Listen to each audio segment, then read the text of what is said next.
Now, as I contemplate the way in which Dr. Hooper influenced a generation of Purdue veterinarians to pursue true excellence as practitioners, scholars, educators, and mentors, and as I think about the way in which Dr. Plue wants to honor that example, I am pleased, so very pleased, to give you this award.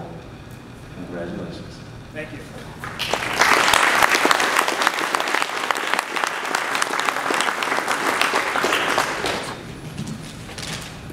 Thank you, Dean Reed. Good evening, ladies and gentlemen. It's been a privilege working on the faculty of this school and helping to start the careers of young professionals and watching people grow. I realized several years ago that I was accumulating a lot of experience in all aspects of my job, and especially in the area of patient management. And then I had been teaching from this experience perspective rather than only speaking about what others did. And since this realization, teaching has taken on a much more personal meaning for me. I've learned much about teaching clinical medicine and surgery from the other faculty members that I've worked with over the years. However, there were three people in my career that have had a profound effect. They have helped me become a better teacher and a clinician. These three individuals deserve the credit for this award, and I would like to tell you about them. After graduation, I practiced for a short time and then returned to school. When I started my surgery residency, I met Dr. Ron Bright. Ron was a year ahead of me in the surgery residency program, and he was my mentor and taught me much.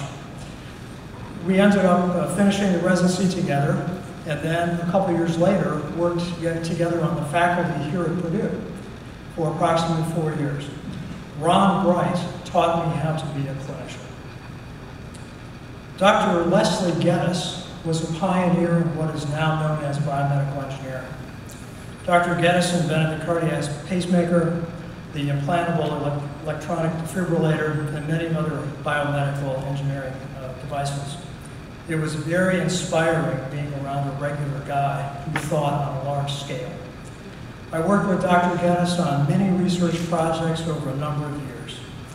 And through working together, Dr. Geddes taught me how to figure out what the problem really was, how to ask questions, how to determine what information was important, and to not necessarily believe initial information. Well, this is all very similar to what we do in clinical patient management. Through many research projects, Dr. Geddes taught me not only how to approach a research problem, but also how to be a better clinician. When I developed an interest in dentistry, I met Bob Wiggs. Bob was a general practitioner in Dallas, Texas, and considered to be one of two fathers of veterinary dentistry. I spent several weeks working with Bob in his practice, learning dentistry. He was always available for email and telephone consults. He became a good friend, and Bob Wiggs taught me much about small animal dentistry. I owe a great deal to these three men. I pay my debt back by paying it forward and passing along what I've learned and continue to learn to the students, the interns, and the residents. I will keep this award in a very prominent place to remind me every day of why I come to work. Thank you very much.